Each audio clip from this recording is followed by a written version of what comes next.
session in which we are going to go over getting ready for assignment 3 and how to prepare yourself, how to get your work ready and your assignment ready to submit for assignment 3. So what we will be discussing today, or what I will cover, is I will look at the comments made by the marker, the Turnitin report, your AI report. We will briefly touch on referencing, and specifically in-text referencing, and then the reference list. So what were the common errors? Well, the common errors that some of the students simply did not attend to the comments made by the marker in assignment 1 going into assignment 2. So please make sure that you attend to the comments made by the marker. If you find the marker's comments confusing, do not hesitate to contact me so that I can clarify it. Then must also attend to the reports that we attach to your assignment. So the AI report and the Turnitin report.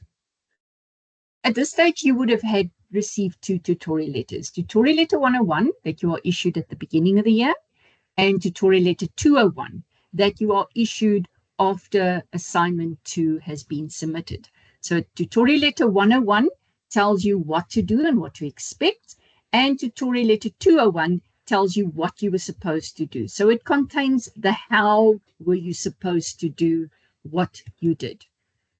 And then tutorial letter 301. This is the only referencing guide for students in the School of Criminal Justice. Anything else is incorrect. Please make sure that you use only this one and you use it consistently, correctly. So assignment 1 and 2 are marked by exactly the same person, and I moderate them, and therefore there is a flow. So you will find comments about 2 specific categories. You will find comments about process, and you will find comments about content. So the process is informed by the tutorial letters. So in other words, the documents that tell you there must be a cover page and what must be on the cover page. Then there must be a table of content and what the table of content must look like. Received a Turnitin report that looks something like this. Now, a Turnitin report is not a plagiarism detection tool. It is a tool that shows the marker where the student has not paraphrased sufficiently. So it's about highlighting text that is not sufficiently paraphrased. So yeah, you will see this Turnitin report is 74%, way, way, way too high. Our upper limit is 35%. Then you need to scroll to just after your reference list, and you get a breakdown like this with numbers on the left-hand side, 1, 2, 3, up to whatever the report says in your case. And then there's a number with a percentage on the right-hand side. Now, if you click on that percentage, it's going to give you a drop-down, and it's going to show you in your document where is all the work that you have not paraphrased sufficiently coming from UNISA. So in other words, it's work that you got from UNISA. Number 2 is also some form of UNISA document.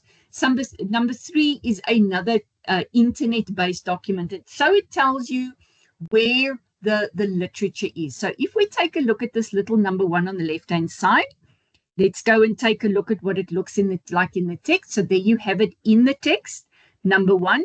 So this entire section has not been paraphrased sufficiently. So the student will have to go and revisit the section and paraphrase the section better.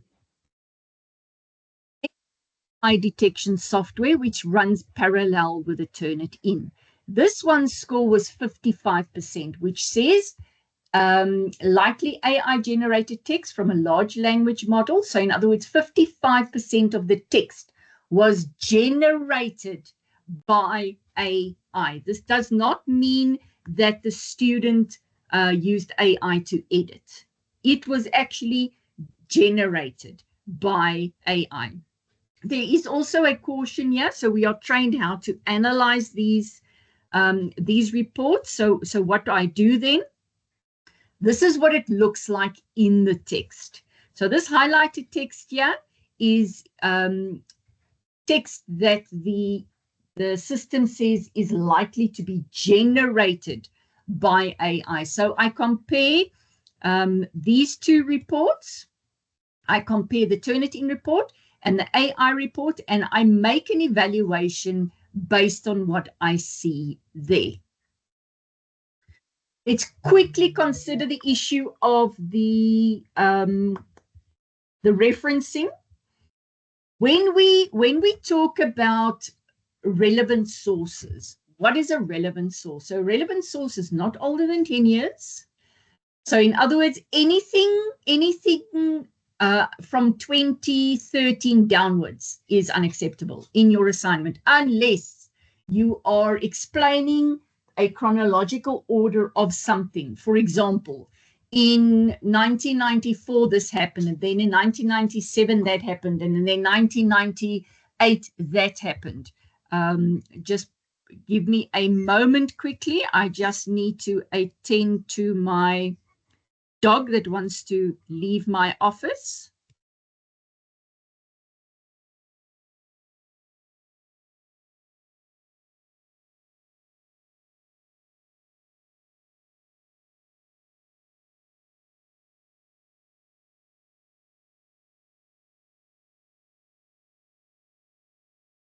And I am back. Apologies for that. When she wants to go out, she really wants to go out. Okay, and then the literature that you use must be context specific. So, for example, if you are going to give me a definition of, let's say, corruption, you give me the definition out of the South African legislation. You do not give a definition out of the UK or the USA or Bangladesh or some obscure place. Context specific. Use page numbers when you are referring to specific sections. If you are telling me that so-and-so wrote a paper dealing with the issue of corruption in Tshwane, and you are referring to the entire paper, then there will not be a page number. If you are citing off the internet and the document that you have has a PDF, then you use a page number. Otherwise, there will not be a page number. Your reference list has to be alphabetical. It's not numbered. And I must be able to use the information in the reference list to find the source. So it is also there to help you to prove that what you are saying is so, that because this person did the research, that person did the research. Then paraphrasing and when to quote. Sorry, let me just go back one. I was a bit hasty on that one. When to quote. I suggest that students only quote legislation. So in other words, if you are telling me what the Corruption Act says, then you quote that. However, if you just want to highlight something, then you can paraphrase just that little something. You would have gotten a mark sheet. So how do you focus now? So look at this, look at the marks here.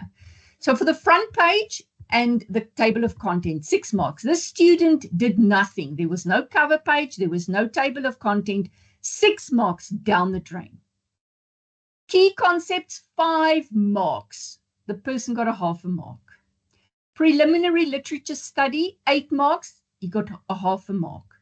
Research approach and design, 3 marks. He got 1 mark. I'm saying I don't know who this is. I'm using just a generalization.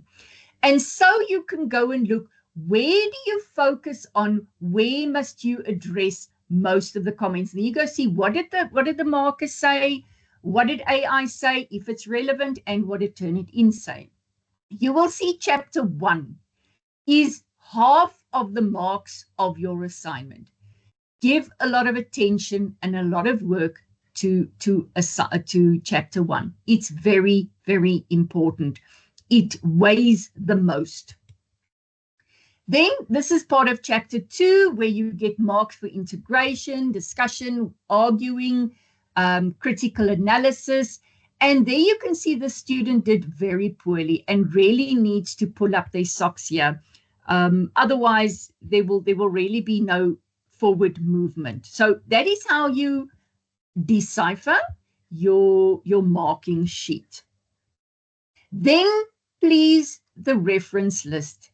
If a reference is in the text, but it is not in the reference list, 0 marks. If the reference is in the reference list, but not in the text, 0 marks. If a reference is done incorrectly, 0 marks. So please make sure, look, there will be errors. Everybody makes a mistake, but double check that it is as error-free as possible and aligned to the guidelines.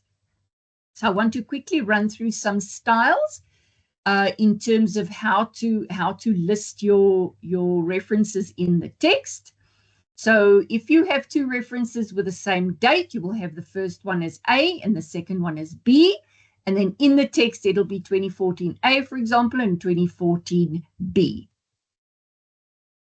Let's take a look at some of these sources that you will be using, like books, a book with 2 or more authors, with editors, journal articles, studies, study guides, etc. So this is an author, one author book. If you page over, there you get the date of publication. In the top left corner, you have Sage, Los Angeles, London, New Delhi, Singapore, and Washington. So the reference for this in the reference list will be Saldana, comma, space J, full stop, space. 2015, full stop, space. Then the title, Thinking Qualitatively, colon, space, Methods of Mind, full stop. And that whole piece of text there will be in italics, which means it is published. Yes. Then we have place of publication and publisher. So the place of publication is not the United States. The place is the place, so like Los Angeles or London or New Delhi. So you can choose any of them. I by default usually always take the first one. So it'll be Los Angeles, colon, space, and then Sage. You don't have to say Sage Publications, Inc. You just say Sage. You can choose how you write Sage, as in big S, big A, big G, big E, full stop, or big S, small a, G, E, full stop. Whatever you choose, just be consistent. So here we have the listing of when there's 1 author, 2 authors, and 3 or more authors. 2 or more authors, you will notice that the use of the ampersand, that squiggly thing, between the last 2 authors, and also note how you reference when there's an edition, as in 2nd edition, 3rd edition. We never write 1st edition. It's always just 2nd edition, 3rd edition, depending on what the book is. So if you have a book with 2 or more authors, like this one, then this would be, there's an author and an editor. So you will actually have to go and look inside the book. Let's say you're citing something out of chapter 3 and van der Walt was the author. Then you would cite van der Walt. And then you would have the heading, the chapter. Then you would have the page numbers in little brackets. Please go and look at the correct formatting. Then you would say in B marks ed. Go and look at the formatting, and then it would be the name of the book, Dynamic Auditing, colon, a student edition, 10th edition. And this one would be, it's LexisNexis, so it's Durban.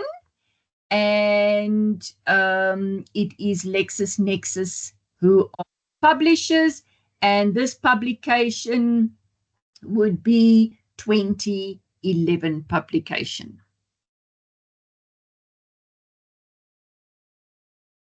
So there's the different sections, there's the different authors.